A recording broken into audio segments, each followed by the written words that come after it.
Welcome to the Rise to the Challenge podcast. Joined today, he's the CEO of Freeman Formula, former bodybuilder and bodybuilding champion, speaker, and author. It's Jeramy Freeman. How are you doing today, Jeremy? I'm doing great, Alex. It's good to be here. We're so excited to have you on the show to talk about your rise to the challenge. What we like to do with all of our guests is go right to the beginning. Talk about where you're from and what were you involved in growing up?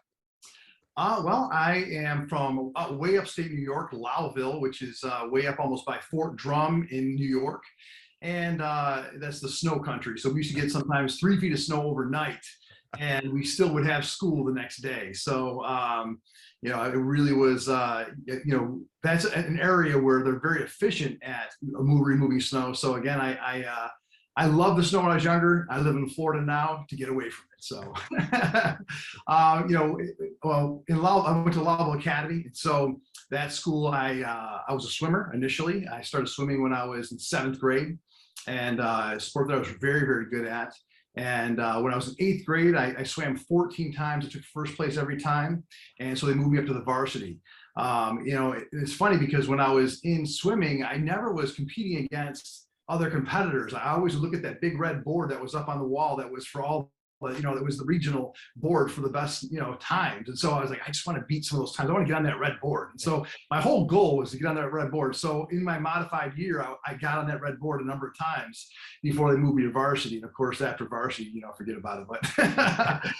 But again, it was a great experience. I think that was really the beginning of me literally just challenging myself and having a goal and going after something that pushed me and gave me some drive and purpose. And so that was really the start for me. And then, of course, that's where I started bodybuilding as well when I was 15 years old.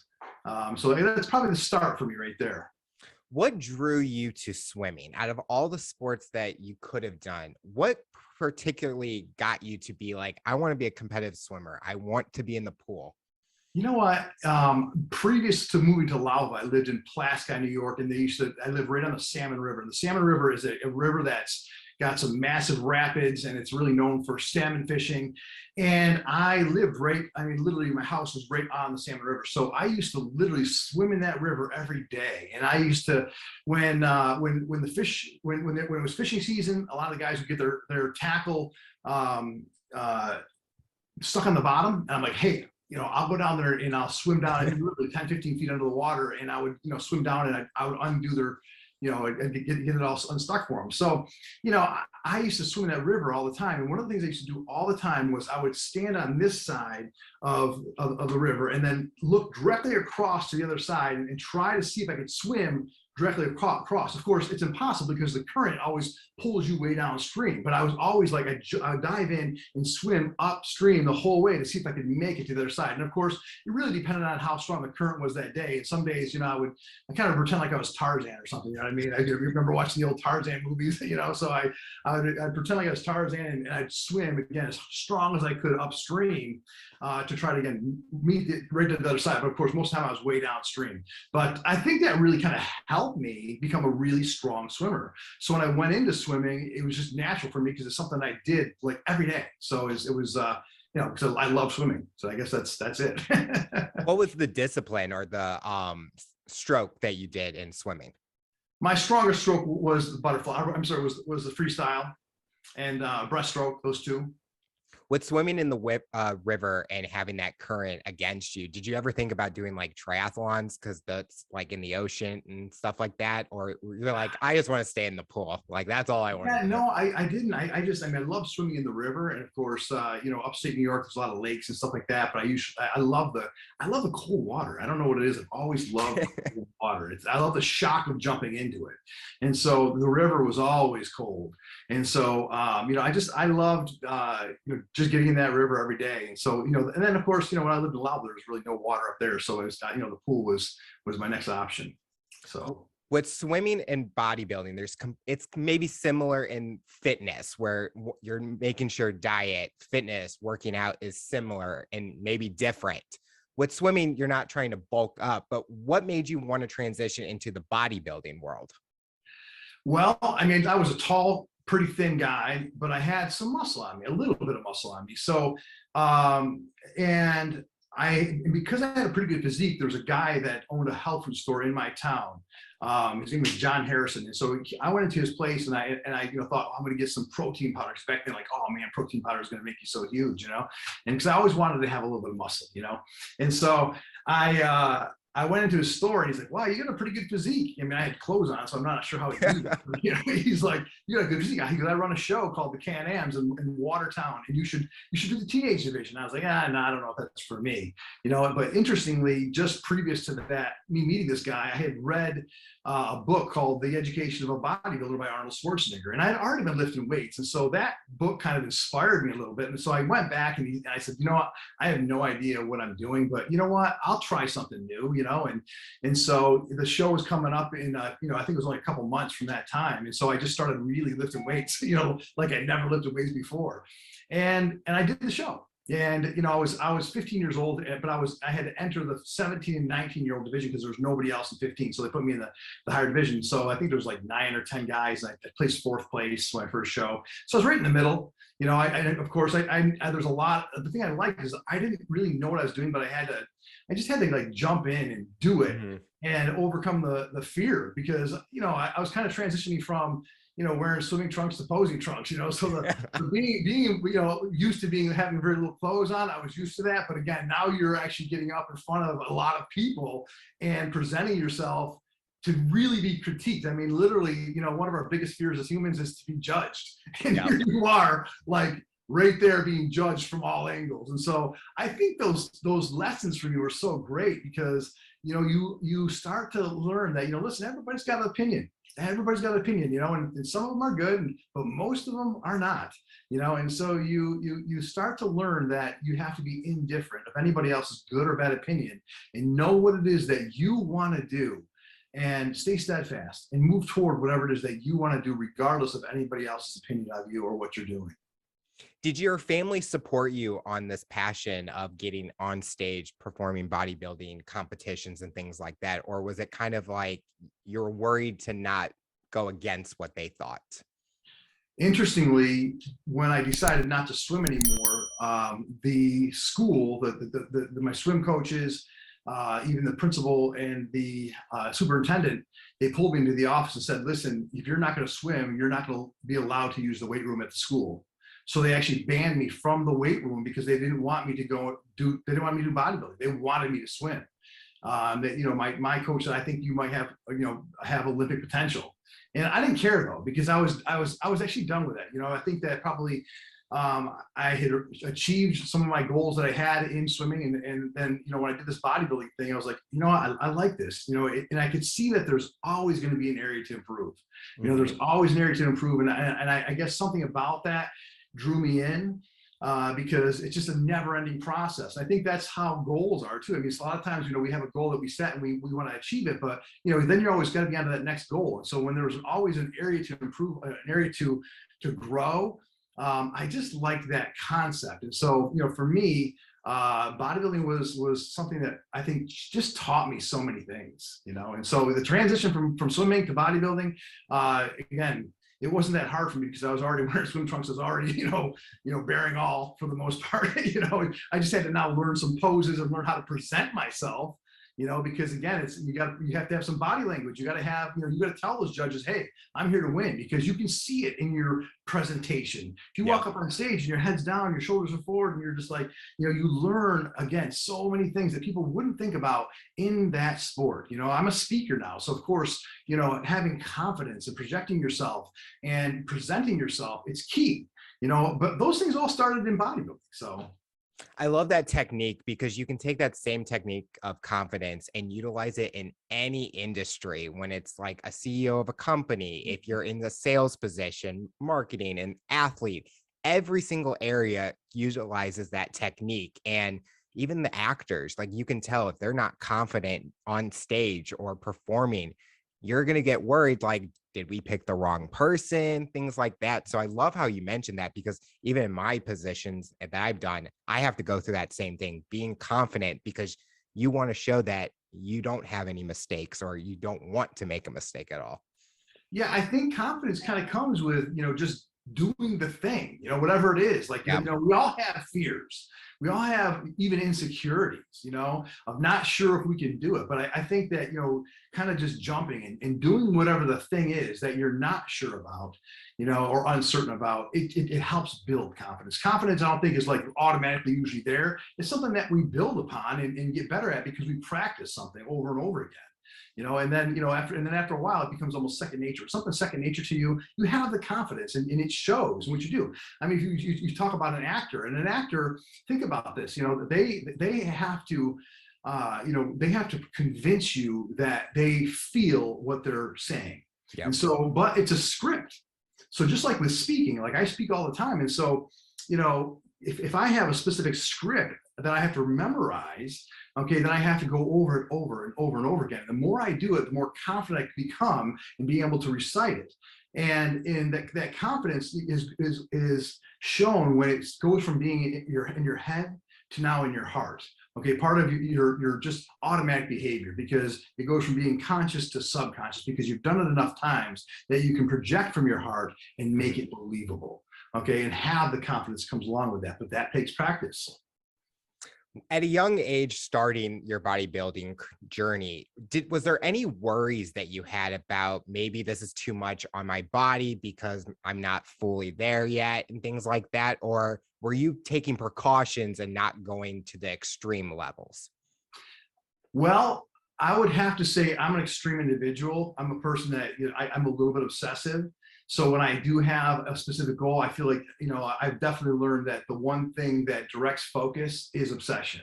Mm-hmm. And so I'm not afraid of it. I don't think it's a bad thing. I think it's a good thing. I think that, people like Michael Jordan or, Tiger Woods or, these people that have really succeeded, they had a level of obsession that drove them toward greatness. And so for me, it was the same thing, just of course on a different level. But again, I was somewhat obsessed. And so for bodybuilding, I realized that this is not a sport where you can go and eat pizza and wings on weekends and drink a beer or whatever. You have to live the life, So I had to make sure I was getting my sleep, make sure I was eating proper, clean foods all the time, make sure that I was, training my body part that needed to improve, because there's always an area to improve. There's always a weakness, you could say, And so you have to kind of look at yourself and assess constantly. So again, one of the reasons people don't grow is because they don't assess where they have an issue or where they need to grow. And so bodybuilding that's another thing it taught me.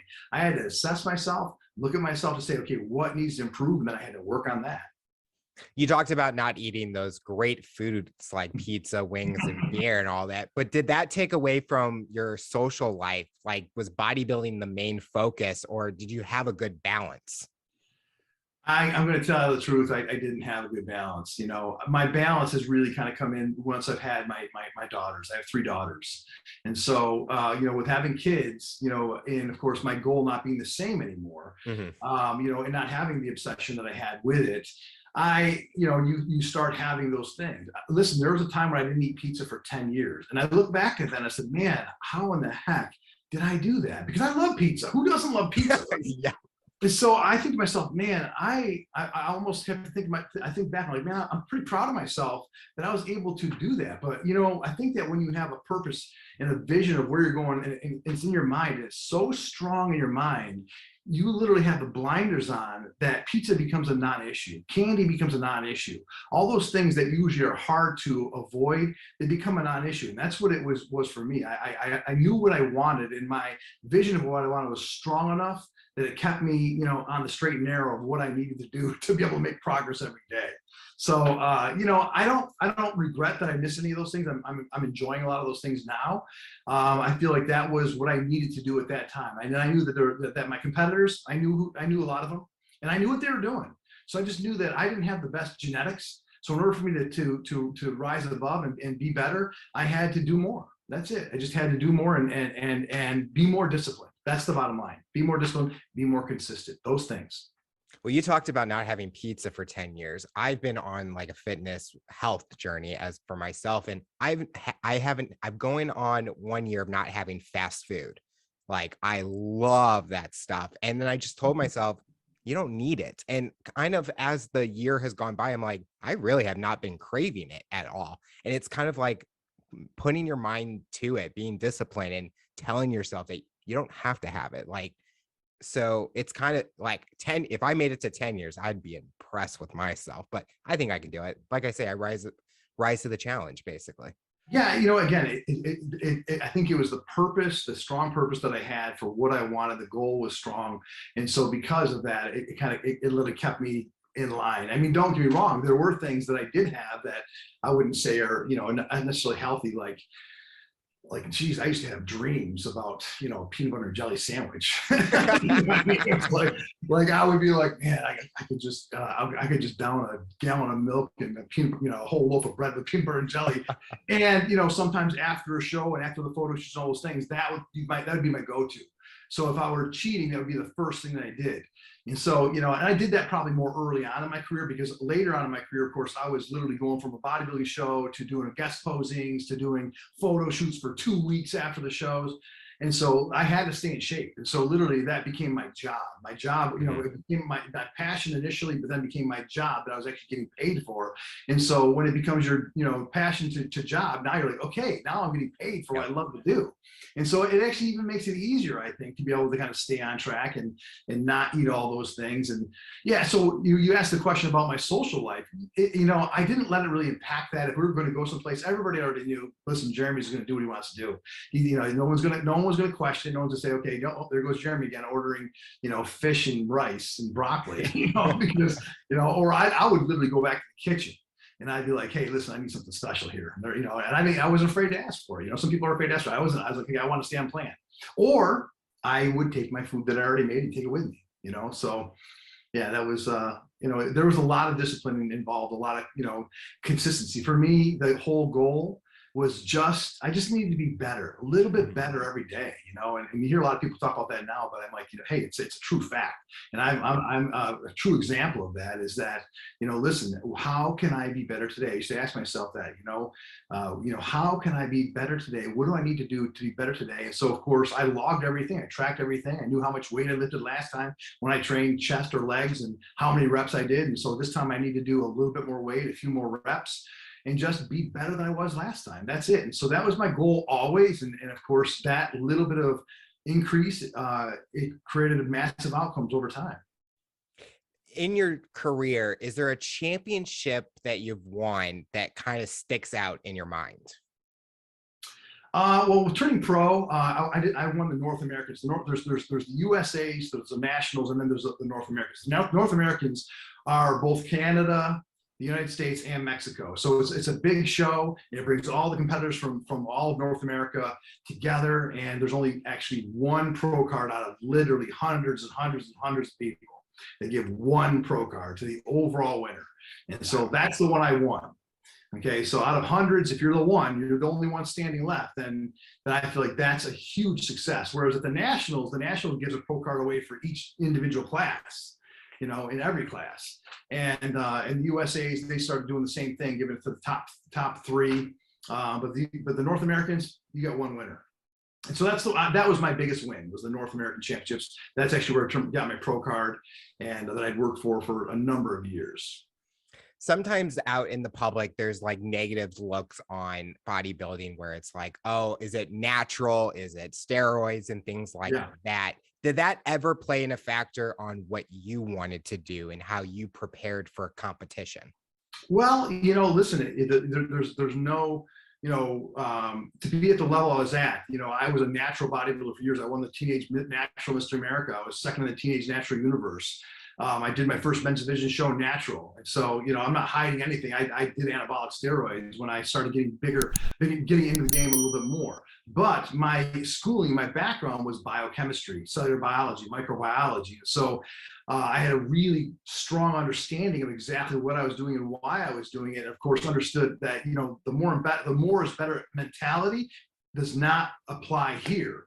Whereas with a lot of guys it did, and that's why they have all the side effects and everything else like that. I didn't have any of the side effects because I understood the chemistry of it, and just knew that the main thing you needed to do was increase your nitrogen balance. Okay, and when you increase nitrogen balance, you increase protein synthesis. Protein synthesis is where your body can create new healthy cells, not just muscle cells, but all of your cells. And so I knew I didn't have to do a lot. I had to do a little bit to be able to get that increase. And so as you grow in bodybuilding and understand how the body works more, of course, the process of actually putting muscle mass on becomes easier. Mm-hmm. So I teach guys now, that have never done an anabolic in their life. And, I have them putting on 6 to 10 pounds of muscle, no joke, in 6 weeks. Just because I understand the full dynamic now of what has to happen to be able to really stimulate and grow muscle. And of course, knowing the different types of muscle fibers as well. The one that never gets hit normally is the type 2B fiber, okay, which is it's a glycolic fiber that our bodies deplete because we barely use it. We use it under high stress situations. So because we don't use it, we lose it. And so understanding that one concept right there, it's what I attack with my clients to help show them how quickly you can put muscle mass on. I'm a guy about speed. I love speed, so I always am looking for ways to find the fastest route from where you are to where you want to go. So one of the programs I run is called Project 42, and it's a transformation program. It's a goal attainment program. And so what I do is people will come to me with whatever their goal is, and I dissect that goal to find the fastest way to make the most progress in a 6-week period. We take 1 week to create the program, or to create the plan and what the vital work is that you have to focus on. And we dissect what the good work is that you have to stay away from, because good is the enemy of vital. And your busy work that, again, we have to kind of pass off into somebody else for these next 6 weeks at least, so that you're focused on the vital work that's going to really propel you forward. So that's what I do. I show people how to go from where they are to where they want to be in the quickest period of time. We actually have we're just doing a speakers summit, which is again showing people how to become impact speakers and expert speakers, even if they're intermediate or beginner. There's so many elements to it. So we have it's like a boot camp. It's a 4-day event where we literally go through. We show them how to flush out their story. We show them how to, we have by the end of the 4 days, they're up on stage presenting their story. We're getting videotape of it so they can put it on their site. So literally we take them from beginner to literally like you think that they're an expert. And we used to do this in bodybuilding too. I used to take people that are in bodybuilding that had never competed before to literally winning their first show. Because when you're standing on stage, the judges don't know if it's your first show or if it's your 100th show. They don't know that, and they really don't care. So essentially, we like to show people how to be the absolute best the very first time they step on stage. Whether it's in bodybuilding or fitness or physique or on the stage for speaking. Because again, it's presentation, it's body language, it's confidence, and it's helping instill all those things into somebody by telling the story in a way that moves the room and letting them know that you're the one that's in control of the energy. And this is how you're going to be able to manipulate that room to be able to have everybody listening, holding on every word that you're saying. And so that's what we do. We teach these people how to really become expert speakers. And that's rewarding for me because again, it's again showing you how to get from where you are to where you want to be. I mean, from the website development to, every aspect you can think of, we do it. And I don't think there's anybody else out there that does that, because most of the time you're like, hey, buy this program and learn how to tell your story. We do it with our people. We go through and flush it out so that they know the ups, the downs, and everything that you have to do within that story. And then we help them present it. And then we videotape them presenting it. And we give pictures of it. And then we have the people that are there watching do the testimonials. So now they have all these things that they need to present themselves as a speaker and get out there and do what is it that they really want to do, because so many people have a message inside of them. I mean, you're doing this podcast right here because there's something that you want to tell the world. There's something that you want to give the world. There's value that you have inside of you that you want to present to the world. And so I think a lot of us have that same thing. And of course, the way that we present it to the world is a lot of times how we communicate. So it's a course in pure communication.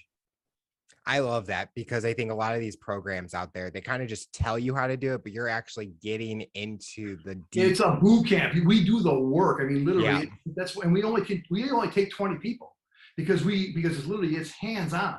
You leave our events with so much value, with so much learning, with so much information. And again, we go through and flush out the site. We try to eliminate the confusion, because a lot of times people try to tell people everything that they do. And instead of and you listen, when you confuse them, you lose them, Mm-hmm. And so you really gotta compel them. You gotta compel them to sell them. So essentially you got to be able to, here's what I do, here's how I do it, and here's why you should hire me. I mean, if you go to my speaking page, it's JeramyFreeman.com. It's different than my Freeman Formula page. My Freeman Formula page is my business page, which can confuse you because we do so many things. You know, I mean, I have a speaking page on that one, but I have our programs like Project 42. I have all of our products on there. There's a lot that we do. So that holds all of that. But then if you go to my speaking page, which is JeramyFreeman.com, with Jeremy with an A, Jeramy, Freeman.com, that is just shows you exactly what I do and what I'm about. It shows, different, segments of me speaking on stage, podcasts that I've done. And again, if you go to the about page, then you can go and see all the different things I've done, as far as like, being the most photographed bodybuilder in the world for 2 years, being a professional in 3 sports, owning well-rounded health and fitness, Freeman Formula, product line. I mean, all those different things are there. But again, what I do is I show them how to really be impactful, how to create value, understanding what problem are you solving. Some of them never even thought of that, oh, really? Yeah, I said, listen, no one's going to pay you more than if you want to get paid $2,000, then yeah, go ahead and tell your story and, and that'll inspire somebody. I said, but if you want to get paid big money, like $25,000, $30,000, like I've gotten paid from a lot of these big companies that have the money, that have a budget for it, in corporate America, then you have to bring value. And so you have to know what problem you're solving to be able to bring it to them. And so that's worth their while. And so we go through all those things. Again, I don't want to get into a tangent on that, but I love that part of it because I feel like we all have something in us. And I didn't realize it. I always just kind of thought that was me. But then as we're running these programs for Project 42, which is essentially was a transformation program, showing somebody how to lose 42 plus pounds in 42 days and getting in shape and losing weight and changing your mindset, and then, when we were showing them how to make these massive changes, we said, well, we should probably open this up for just goal attainment. And so, I mean, literally with our first one of doing that, we had, I think, 3 people that wanted to write a book. And so, and since that time, we've had so many people that I realized, man, everybody seems to want to write a book. But then also in business, I've realized how many people need to, become better speakers and become better leaders. And so we have leadership programs, everything like that. So essentially, it's all the way the thing it comes down to is it comes down to communication. It comes down to communication. Yep. And we're in a world where communication is a little rough and it needs a lot of work. And of course, communication is a daily practice with whatever we're doing. And so it's just helping somebody understand that, listen, the better communicator you are, the better you're going to be able to have things go your way. Because a lot of times what's happening is your body language is telling you something different than what you're saying. And what you're trying to, put out to the world is not being projected properly. So you're getting the result, you're not getting the result that you want. So it's essentially showing somebody how to get the results they want. In the bodybuilding industry or the fitness industry, was making money a concern for you, or the path that you were taking, it didn't matter because you were doing what you loved? That's a great question. I was really in bodybuilding during a great time. Okay, because when I was in it, they were actually paying really good contracts. And so I was with a company called Muscle Tech Research and Development. I was actually initially with a company called Worldwide Sport Nutrition. And then after that with Muscle Tech. And so they were paying really well, the athletes I was with them for 10 years. I was one of their longest running athletes. And so not only did I get paid, in product every month, I got about $1,000 for the product, but I got a great paycheck, every month. And plus I only had to do 3 appearances. After I did my 3 appearances, I would get paid $2,500 for every extra appearance that I did. So of course I was like, sign me up. Any appearance you got, I'll do it. You know what I mean? And at one time when they had the GNC openings, I was the guy that would go in and do all the GNC openings. So again, what you do at GNC opening is you go and you just, sign pictures and you talk about the products and stuff like that. And so because I wanted that job, and there's a lot of other bodybuilders out there that were even better bodybuilders than me that were with Muscle Tech, I knew that, hey, bodybuilders are prima donnas. A lot of them are. They're like, hey, I'm a big shot. I want to go first class, and I need to be pampered, and I need the best hotels. Well, I plugged in what I call the value equation. Okay, what's the outcome? What do you guys want? Well, we want to sell Muscle Tech product and GNC because that's we're doing an alliance with them. Okay, so you got to sell product number 1. Okay. And then I knew that these guys were going to, want somebody to book all the highest stuff. I said, listen, you don't have to do anything except for give me an address. give me the address, what city it's in, and give me the address. I'll get there the cheapest way possible. I'll pay for it out of my pocket, and I'll expense you later.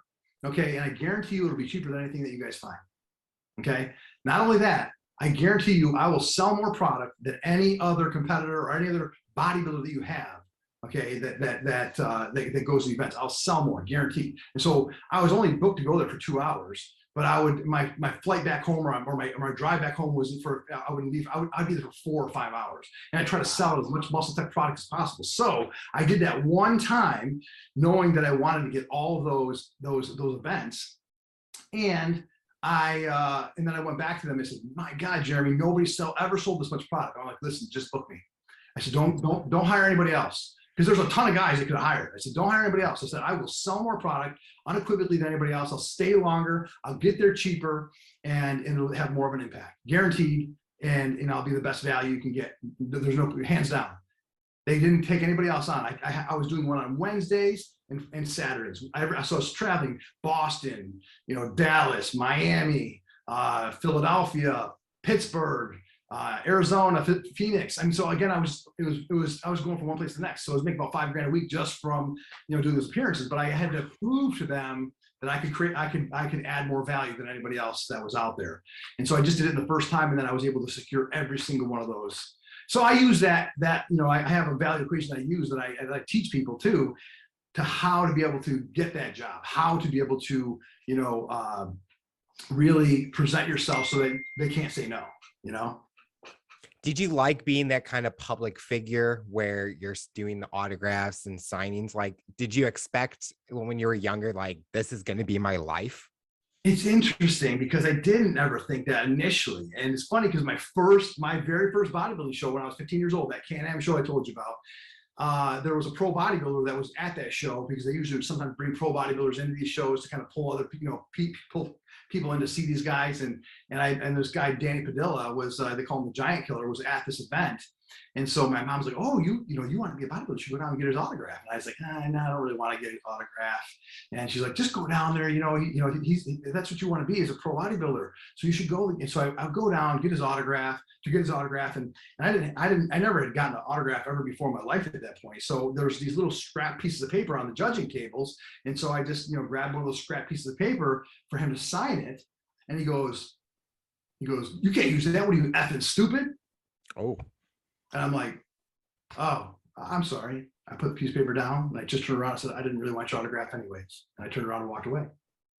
Wow. But that feeling that you have when you're, 15 years old, and, this big, huge guy is like, talks to you condescendingly, and I just like, "Oh, wow. You know what? If I become pro, or when I become pro, I'll never treat anybody like that." Mm-hmm. And so that was, I think we really learn sometimes from these negative experiences that we have. Sometimes we learn more from them than we do from the positive ones, because that impact that I had from that event, from that small event, I always made sure I went out of my way to be, just above and beyond. I'm always that person anyways, but listen, I would be at the booth signing autographs, and I'd have 5 other guys in the Muscle Tech booth that are, here sitting next to me, that were all with Muscle Tech. And I would see somebody, down the line getting an autograph from, let's say, Aaron Madrid, and I'd say, "Oh, I know that guy. I've given him an autograph before. I've seen him maybe at the New York show or something." So I would literally just get up real, quietly, go back behind Aaron and see, "Oh, his name's Scott. Okay, his name's Scott." So come back, sit down on my seat. And then when he come up to me, I'm like, "Oh, Scott, how you doing, man?" And he's like, "Oh my God, you remember my name?" And I'm like, "Yeah, didn't I see you in New York?" He's like, "Oh my God, I can't believe you remember me." But I did that kind of stuff all the time. If I recognize somebody's face, which I normally recognize their face, but not always their name, I'd always try to see if I could get their name, so I could, use their name and talk to them, using their name. And then, of course, after a while, I did know their names. And when I saw them at these events, they're like, "Oh my," they always come see me because I always remembered them. And so I think, again, that may stem not entirely from that one incident, but I always took the time. I always talked to them. I always make them feel, seen, heard, and acknowledged, and so, and I was the most requested athlete at the Muscle Tech booth, even above and beyond the top Olympians, wow, top guys, and so, and I was not that. I was just, a popular bodybuilder. I was in a lot of magazines. I was actually the most photographed bodybuilder in the world for 2 years. And so I was in a lot, it was over 1,000 magazines over the course of my career. So, Those experiences, those small experiences, I think they change you as a person, and I think that really helped me. So thank you, Danny Padilla. I've never said that before, for that lesson. So I want to move forward to an opportunity that you got, and let's say Barbell Mafia might bring a bell to you. You got an opportunity to be on Extreme Dodgeball based off of the hit movie that came out. How did that opportunity come about for you? Oh my God, I've never actually been asked this question. It's so funny. Well, I was in Gold's Gym, and I ran my business out of Syracuse, New York, and Gold's Gym, Venice, for about 3 years. And so one day I was in the gym, and this lady comes up to me and she says, "Hey, we have this new show coming out called Extreme Dodgeball, and it's going to be a pro dodgeball league that we're going to put together, and we have themes. Like we have the Sumo Storm, which is these big heavy guys. We have the the Barbell Mafia, which is going to be all bodybuilders. And so again, it was all themed." And she goes, "And you'd be perfect for this." I'm like, "No, not interested." Not interested. And so, probably a few days goes by, and she comes back into the Golds, and she sees me again. And she's like, "Please listen, if you could just try out for it, that would be great." And I'm like, "No, I really have no interest whatsoever to do this. And so please, no, I'm not doing it." And then I don't know, a few more days goes by, and she pops up again in the gym, and she's like, she goes, "Listen, our producers, had a meeting, and when they're explaining who they're looking for this event, for this show, I mean, you are what they describe perfectly. And so please, can you just try out for this thing?" I'm like, you know what? I'm not doing anything later. I can come down because they're doing auditions that day. And so I said, "Okay, I'll come over." I had to go over to Burbank, and so I went, and it's crazy because I was in bodybuilding. I hadn't thrown. I teach athletes how to be better athletes all the time, but I had not thrown a ball, physically thrown a ball. I don't know how many years. And so what they have you do at the audition is they have you go into this big room that has this gigantic target on the wall, big like Target from Target. Like the big red target, and the bullseye right in the center. It's big. It's like this big around, but you have a spot that's at probably 20 feet, with an X on the floor, one back here over here with 30 feet, and one way back here like probably 40 feet. Okay, so you got these, and what you had to do is you had to pick up the dodgeball and throw it from the first space 2 times, retrieve the ball, throw it, retrieve it, throw it, retrieve it, and move quickly to the next one, do it 2 times. So you throw the ball 6 times, you have to try to hit the bullseye. So I go into the room before anybody even gets there, and I pick up the dodgeball, which again, I haven't thrown a ball in years. I'm at the first X, in the middle, and I throw the ball. I don't even come close to hitting the bullseye. I'm like, "Oh God, that was horrible." So I pick it up again, and I throw it again, and I don't hit it again. And Alex, I'm telling you, man, I threw that ball, I'm not kidding you, probably 10 times. And all of a sudden, I just start getting really anxious. Like, "Oh my God, what am I doing here? Why am I here? I should not even came down here. I do not belong here. I can't even hit this bullseye. I'm going to embarrass myself." I mean, all these things start flooding through my mind. I can feel my ears are hot. I'm like, "I got to get out of here. Is there a way, is there a side door I can, shimmy out?" And I start walking actually toward the door to leave. And then everybody starts coming in. So, they had the camera crew that's over on the other side. Everybody starts coming in. I was in that room by myself and bombing. I mean, literally, like, I never hit that bullseye 1 time. And so as I was walking back and they came in, I was like, "Oh my God, what am I going to do? What am I going to do?" And I just said, "You know what? I train athletes all the time. I need to get out of this crazy, headspace that I'm in, and this doubt and this fear and anxiety that I was experiencing. And I had to kind of, go back to neutral and just, and just breathe slow, just breathe slow, calm down. You can do this." And I had to have this mental conversation with myself. And that's what I did. I talked myself and just said, "Okay, you can do this." And I'm telling you what, Alex, as soon as I flipped my mindset, and again, just, it's like the old saying, if you think you can, you can. If you think you can't, you can't. I was so strong that I thought that I can't, that I just couldn't. And then I flipped my mindset and said, "Okay, I can do this. I'm going to do this. I'm going to make it look easy." That's one of my mantras. I always said, "Make it look easy." That's one of my, so I had to tell myself, "Make it look easy." And so I picked the ball up, I turned the cameras on, and I literally threw the ball first time, boom, dead on bullseye. Retrieve it, boom, hit it again. And so from each space, no joke, 2 times here, hit the bullseye dead on, 2 times here, bullseye dead on, 2 times here, bullseye dead on. every single time. Like you would have thought I've been playing dodgeball for years. Okay. And so I literally had to actually go out into my car afterwards and just sat there thinking, man, I can't believe that I just did that. How did I go from like not being able to even hit it to literally hitting it dead on every time? And you know, and that was a big turning point for me too, realizing how strong our mindset really is, and how, you know, the way we think and how we think, it dictates what happens in our body, and it dictates our confidence and our ability to perform. And so that was a big trigger for me as well. So again, it's always hard to get a short story out of me, but you know, so anyways, from there, they had us go into this big, huge room with like, I don't know how many players, 100 players, you know, 50 on one side, 50 on the other side. It was just like one big, huge dodgeball game. And I kind of just stood back. I didn't do much. I was trying to like just not get hit by a ball. And interestingly, just trying to stay out of the way, it ends up coming down to me and one other guy that actually, his name was Diesel Grimes, who actually was on my team later on. And so it comes down to 2 people out of hundreds, and he throws the ball, I catch it, boom, I'm the last man standing. And I don't know how that ever happened either, because again, it was just, you know, I don't know. But again, so I kept passing all of the tests that they were putting in place. And so then the next thing was putting the teams together and then going and playing your first game against other teams. And so again, because I had never actually played dodgeball, I had to go into like learn all the rules. And I'm sitting there watching the pre games and seeing the strategy of how they did it. And so what I did once I got there, I had been there for an hour already before the rest of the team gets there. And I'm like, okay, here's what we're going to do.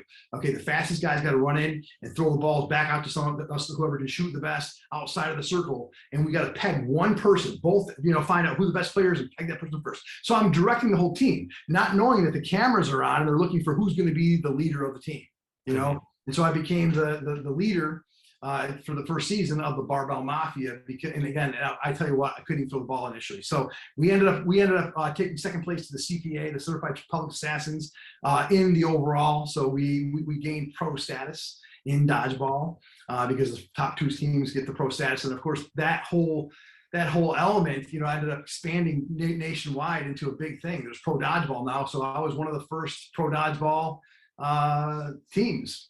Yeah. Did you ever trademark the nickname that you're given, the Mountain? Well, the Mountain actually came from before that, because they were calling me that in the magazines.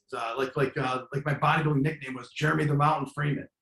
So, you know, I'm 6'1". Most bodybuilders are, you know, 5'8", 5'9", you know, and so I was a tall bodybuilder and I had broad shoulders. So they just used to call me the Mountain. I was about 300 pounds, you know, so they call me Jeramy the Mountain Freeman. So that just kind of stuck, you know, with my dodgeball. I had turned pro a couple of years prior to that. So, you know, I was actually at that point thinking I might not compete anymore. So I figured, let me just, you know, I tried that and it was fun. So I did it for 2 seasons.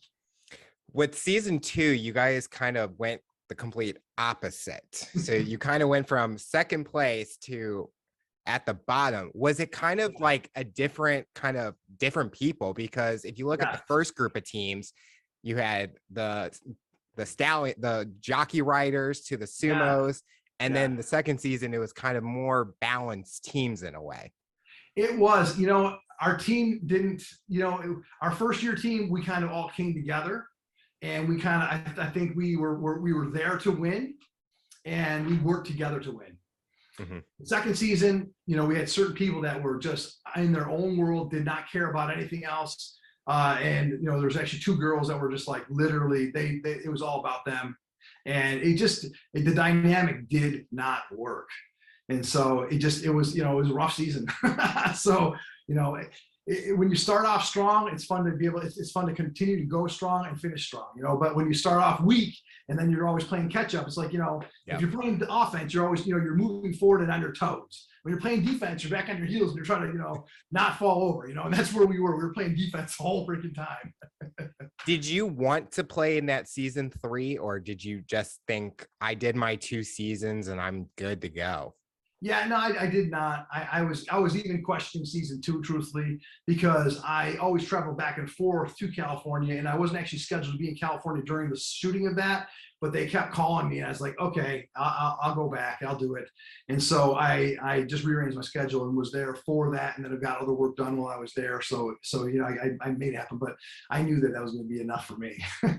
I will say when that show came on, it was such a hit with people. And I think people just loved it because it was like a childhood game. And then all of a sudden I had like this itch and I'm like, do they even show this show anymore? Now they have every episode on YouTube that people Oh, can yeah, watch. I didn't know that. That's okay. Yes. Cool. I think the people that post it, one was from the CPA, one was from season 3, but there's like all the episodes. So it's like, wow, people enjoy it. And you just see the comments that people like remember watching it.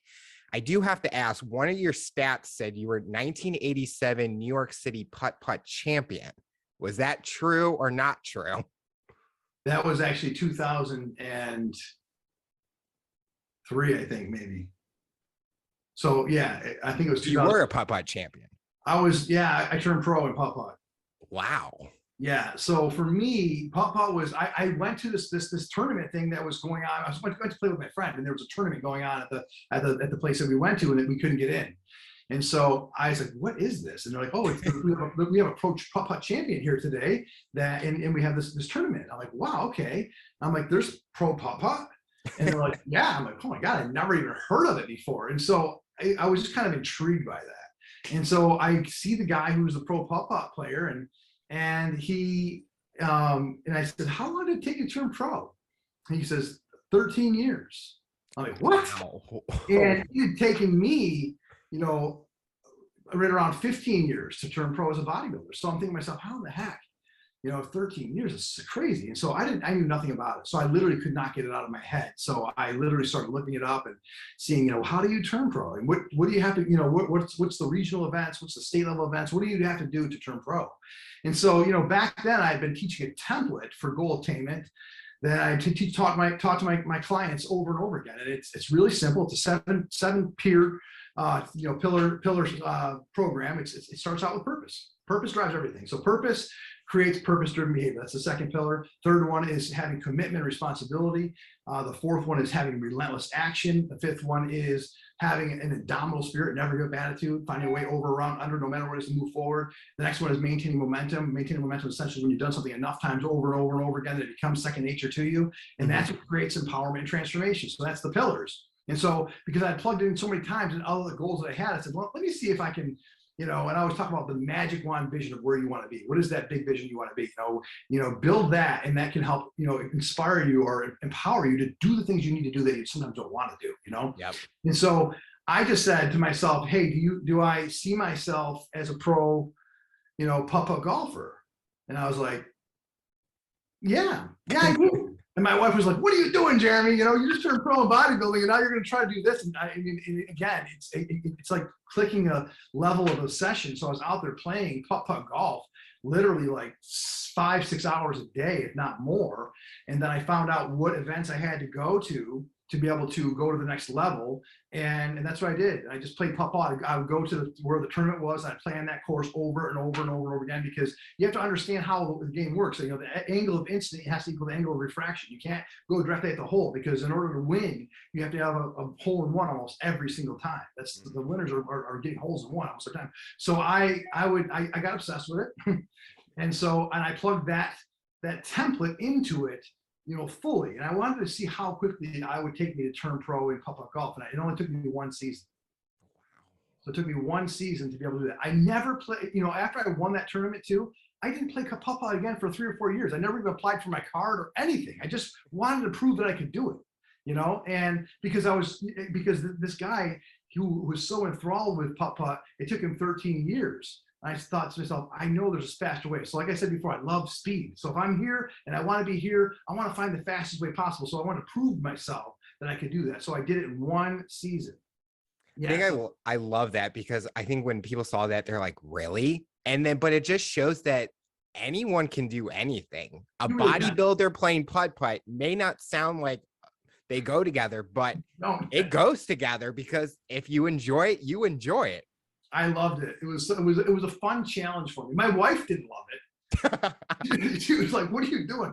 Oh, I'm gonna be in Albany this week. What do you mean you're gonna be in Albany? I said, well, I got a tournament that's gonna be there. And I gotta make sure I got this course down, And so she was like, oh my God, Jeremy, come on, So again, it's a little bit of, again, I don't think you're gonna move the needle on anything unless you do get a little bit obsessed, you know what I mean? And so, and we don't have to be obsessed all the time, but we do have to sometimes if we want to really make progress and change. I think it's healthy to go there sometimes because you realize there's more things are possible. Yeah. So many people are out there trying to achieve goals and just kind of dipping their toe in the water, but never jumping in.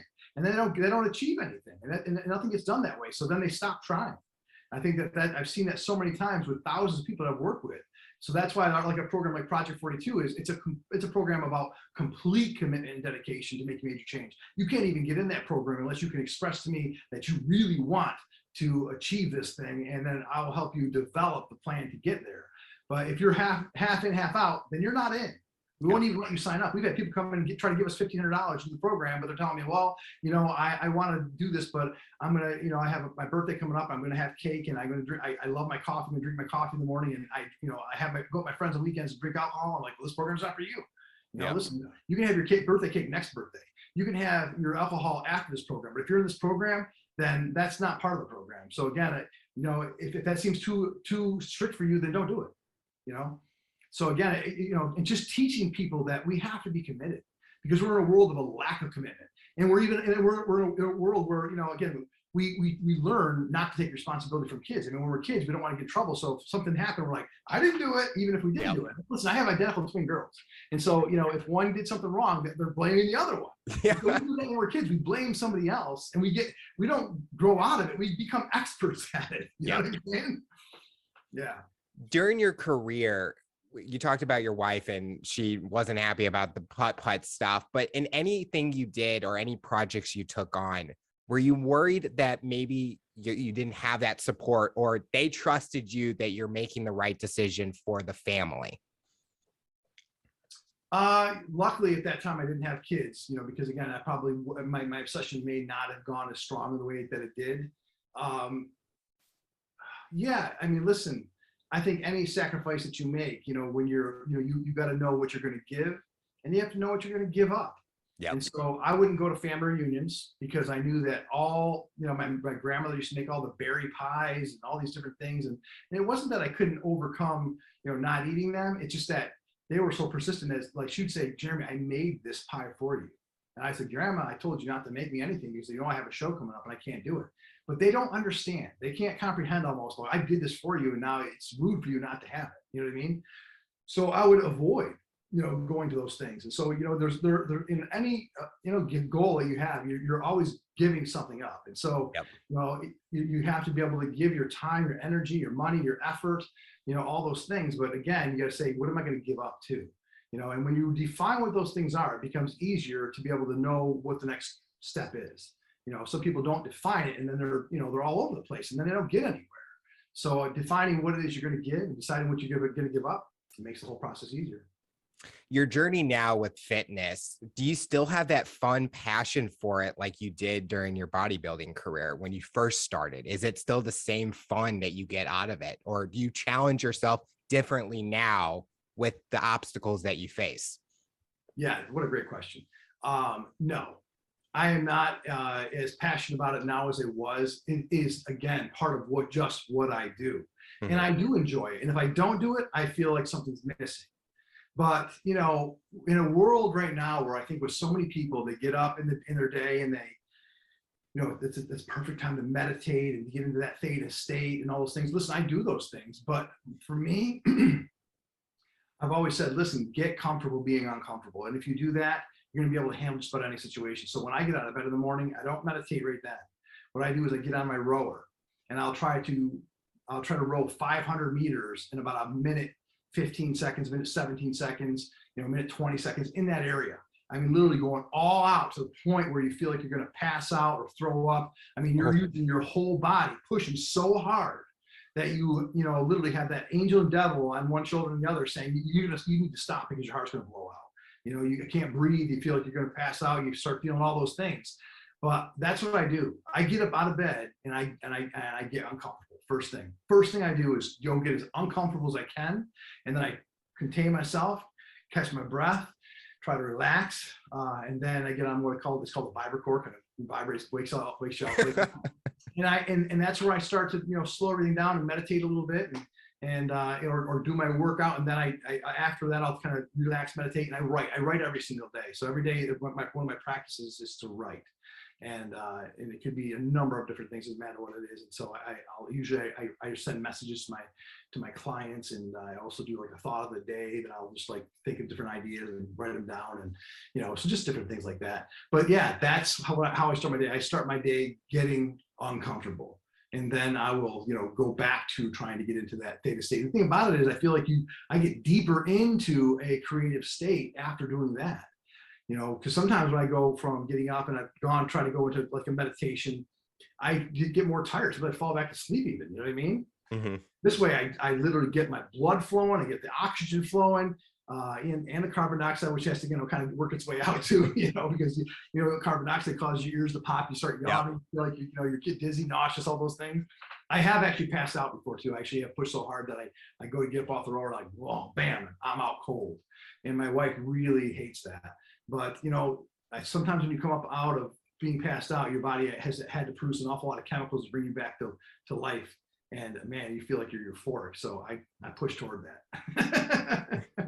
For anyone that's listening, you definitely need to go to his Instagram, because I love your thoughts of the days. I mean, those kind of quotes or messages, I always try to take them and utilize them in my life, because I think those are the things that I enjoy.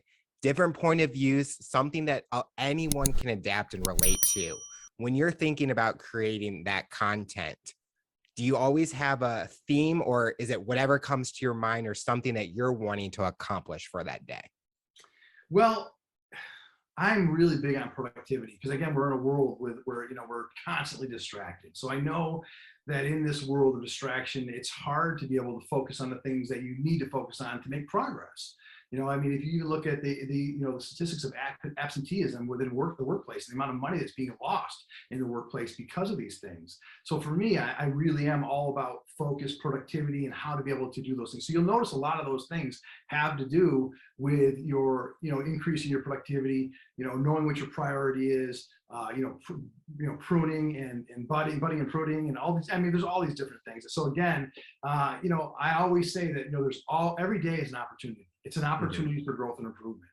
And so, we got to make every day count. That's why I always end it with make today count, because, we have this one life, and, and we're going to, have challenges that we face. But the bottom line is we can wake up each day and ask ourselves, who am I going to be today?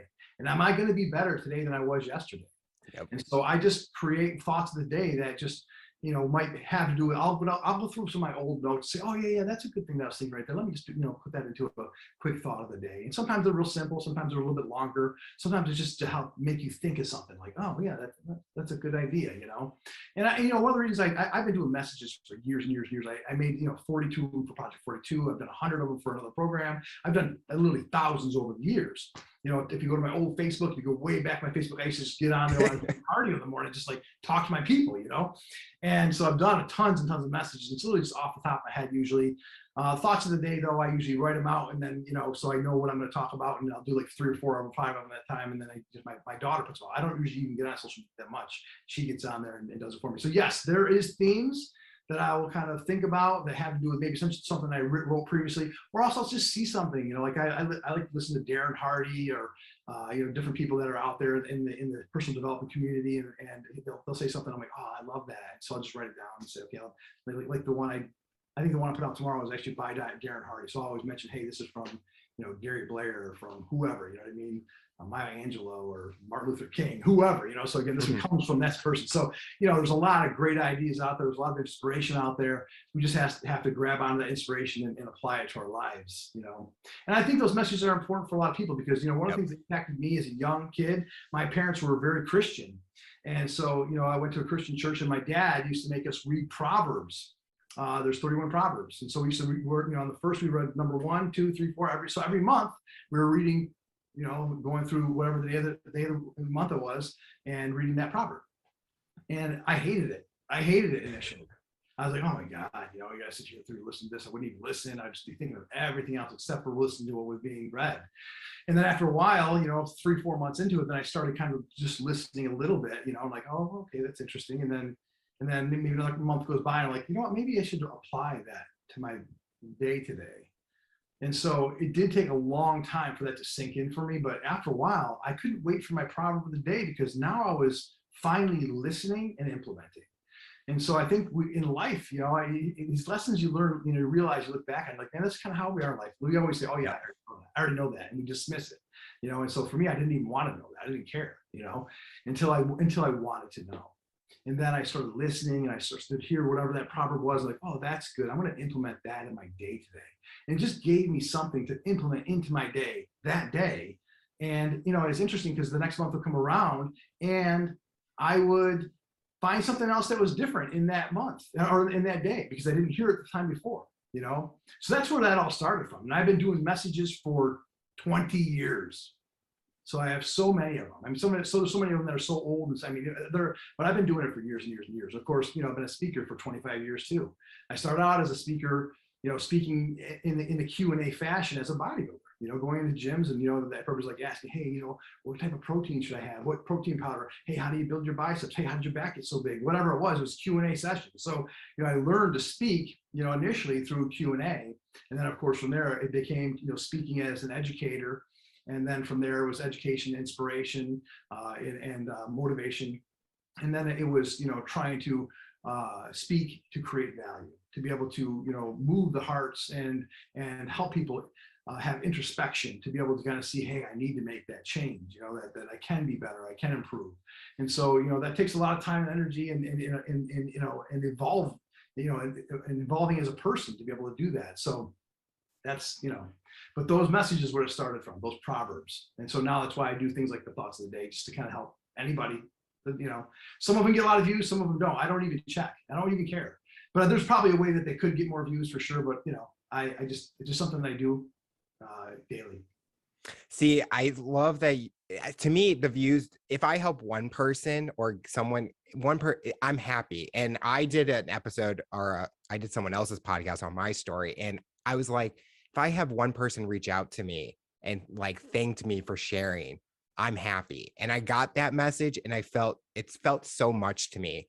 So that's why, like, when I see those messages, I'm like, I need to see it. And I was like, today, I was like, okay, where's his thought of the day? I'm like, what? I'm like mentally prepared for it, because I love those kind of content. It's better than the stuff that, like, the drama and stuff you see on social media, but those, it gets you thinking, gets you going. And I was telling a coworker, since I do remote, and I was like, I have this something that you need to watch. And I showed it because it was such a message that anyone can utilize. So I love them when you do them. Oh, thank you. I appreciate that. That makes me happy, because again, I haven't really gotten an awful lot of feedback on it. I mean, a couple of my friends are like, yeah, I love those, you know, but not too many people have said, hey, you know, and I was going to ask you, how did you find me?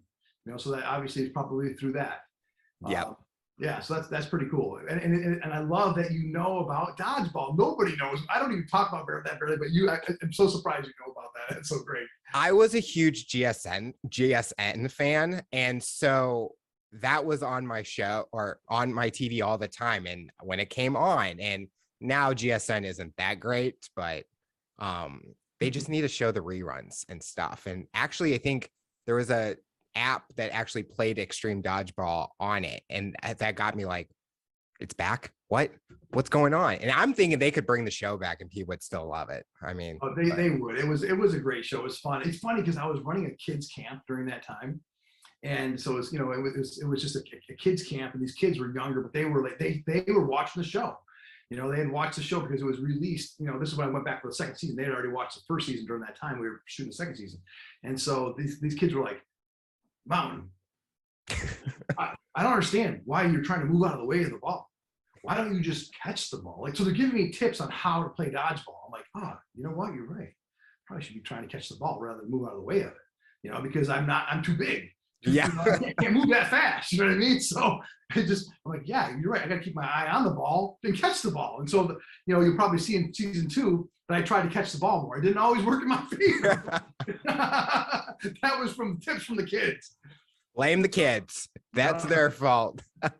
Yeah, because sometimes they're like, oh, Mountain, I guess I gotta tell you, you sucked last week. You just sucked. And I'm like, that's how kids are. They just tell you how it is. I'm like, yeah, That's true. I did. I failed. I did not. You're not always going to do 100%. And I used to tell them, listen, and I tell my girls this now too. I said, listen, you're never losing. You're always just learning to win. As long as you're playing, you're learning to win. But you're never losing. And so. That's a good lesson. I used to teach them that, teach my daughters that, and it's again, but you got to play. You got to play. Yep. So what does the future look like for you? What are you hoping to accomplish both personally and professionally in the next few years? I love to see people transform. I love to see people make progress and change. And that's been my goal, is to really, help people live a more extraordinary life. My tagline of my business is live an extraordinary life now. And the key word there is really now. Because what you do right now in this moment, what you do today, it can change you tomorrow, and we can make a decision at any given point to be able to have better progress. We're accumulation of all of our choices. So we just have to realize what it is that we want. What is it that we want? And let our choices, lead us toward that, because every choice will move you forward or it'll move you backwards. It's that simple. So for me, I want to continue to help people make progress and change, whether it's, in our Project 42 program, or even in our speaking, courses, the Academy for Speaking. I think that that's really powerful, because I really do realize in doing our goal attainment within Project 42, where we've helped people become speakers or write their book, that there's everybody out there seems to want to write a book. Everybody out there has something to say. And so because of that, I realized, what? I never thought about it, but for me, one of the times after bodybuilding that really truly felt alive was when I was out there just sharing a positive message, trying to help, spread love or, positivity or just some value, give people some value from my lessons that I've learned, and help share it with them and maybe encourage them to be better or whatever. So for me, I think, the Speakers Academy is a really big thing. I speak all over the world. And so that's pretty much what I do. And again, doing podcasts like this and things like that, I'm doing it all the time. And so, what I really probably do need to do is a lot of times I go to these events all by myself. And my wife's like, you know what, you probably need to start taking somebody with you so they can videotape you and, maybe start putting it on social media, because I don't use social media to my advantage. And I probably need to. So that's something that we've talked about for this year. I'll start probably videotaping some of the segments that I do out and about, and I have a couple of big ones coming up here, and just start putting little clips of that stuff out too, because listen, I guess the place everybody sees you nowadays is social media. That's where you saw me, Yep. And you never know who's listening. You never know who's, who might impact. And so again, the bottom line is we all have, an opportunity to not only change our lives, but when we're better, we're going to be better for everybody else around us. And so, we should work on ourselves every single day to be better, find a way to be better, and, and monitor. I think that, listen, when you know the area you want to be better in, then put your focus there and find ways to improve in those areas. Don't, we get too scattered. We find, we all have 1,000 things to do, but what is the most important thing that needs to be done, And a lot of times in my seminars, I talk about people saying, what are the 3 things that if you did them this week and you actually completed them this week would make it be the most productive week that you've ever had? What are those 3 things? And sometimes it takes a lot of contemplation and thinking to be able to figure out what those three things are. But you'll never know what they are unless you know what your goal is or what you want and where you want to head. You know what I mean? So finding your purpose, finding your goal, that's important. And then once you have that, you don't have to revisit it every day. You just have to say, I know what my next step is, because these are my vital priorities that move me toward it. And it's just a little bit more every day. You just got to be better than you were yesterday. I call that an athlete's mindset. An athlete's mindset is, I have to find a way to be better today than I was yesterday. And everybody has it. You don't have to ever have been an athlete to have it. Yep. You just have to be able to know that I can implement it and I can grow. The only time we truly feel alive is when we are growing. And that's the only time we feel fulfilled. So, when you have these people that are depressed and that are low, and, it's because they've fallen into this trap of being over inundated with all the confusing things that are out there, their attention being pulled everywhere, and they don't have their attention on one thing that gives them purpose. So going back to finding what it is that does help you be fulfilled is key. And for me, I understand there's so many people out there that want to be speakers. And they want to probably get their story out of it, because that's when they start feeling alive and fulfilled. So I want to be able to help as many people, share their story, show them how to share their story so that it is impactful, so that it does create and lend value. And so that, the Speakers Academy, I think is going to be huge. And we've just started that, but I really feel like that's going to be the next big thing for us. You kind of mentioned a few things, but my final question I want to ask you, for someone that's listening to your story based on your journey and experience, what tips or advice would you give them to overcome obstacles, accomplish their goals, and rise to the challenge? Great question. Listen, I think that, people get too upset and mad that things don't go their way, and I feel like, you literally do need to see every obstacle, every challenge as an opportunity, because that's our learning ground. And so, back when I was 24 years old, I broke my back.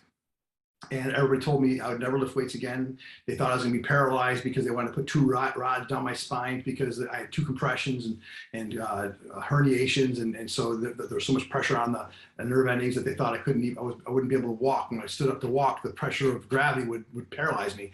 I couldn't walk for 6 weeks. Wow. And of course, during that time, I could not see any of the good in any of that. It's like, I really was like, how in the heck did this happen? And, everybody told me I'd never lift weights again. I had a good run, and just, it was over for me. And so, long story short, that was probably one of the lowest parts of my life. I realized, I was laying on the floor in my living room, because I couldn't take the doctors telling me, anymore that I wasn't going to lift weights again and tell me what I couldn't do and what I wasn't capable of. And so I left, laid on my living room floor. But I just remember the pain was so intense. So, literally I couldn't even move my head like this. Wow. I was locked up so much that it hurt to breathe. It felt like I was getting stabbed every time I took a breath. And then at nighttime, it just seemed like that pain was even worse. And I couldn't sleep. I'm just laying there in just such intense pain. And, probably 3 weeks in, I start, thinking maybe I'm never going to walk again. Maybe the doctors are right. Maybe I will never lift weights again. And I remember just laying there, in tears just rolling out of my eyes into my ears. So I'm laying flat on my back and just crying and just like, man, and then I just realized, man, I can't keep laying here feeling sorry for myself, and nobody came visit me, nobody cared, nobody even contacted me, it's crazy, right? And so I said, you know what, I can't cry enough, I can't be sad enough, I can't be upset enough to change what's happened here. I just got to find another way to get out of this. So the first thing I had to do was change my mind. And then everything changed after that. I went back to school to get my degree. I started Well-Rounded Health and Fitness in a business. I never worked for anybody else ever another day in my life. I always only worked for myself. I literally started setting goal after goal. It's when I created the template, that for goal attainment with purpose, driven behavior, commitment, responsibility, all that. I put that into place, started applying it to my clients, started building my business, and then a year later, again, with consistency, having a plan, trying to rehab, I won the Collegiate Nationals 1 year later. So again, which was, literally unbelievable. Truthfully, when I look back, I'm like, man, I don't even know how I did that. But I was so driven.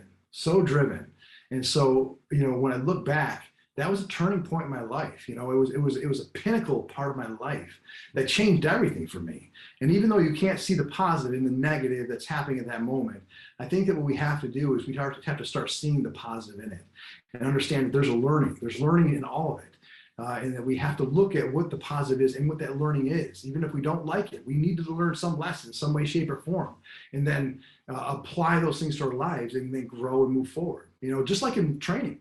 Listen, a muscle does not grow unless you create some trauma to it, unless you fully contract it. Okay, because again, so when we in our lives, when we have full contraction, something good didn't happen, but again, a muscle only grows when you fully and gets stimulated when you fully contract it, when you cause trauma to it, and then you let it rest and recover, and then it grows. And it's the same thing in life.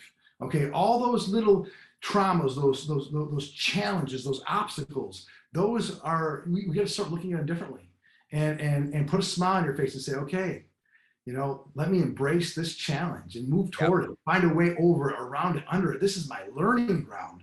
I'm going to learn something here. Let me find what it is and move forward and grow, And so that way those challenges don't knock you off your horse. They don't swipe the carpet out from underneath you. You start realizing that there's something here and I need to look for it, whatever it is, and I need to grow from it.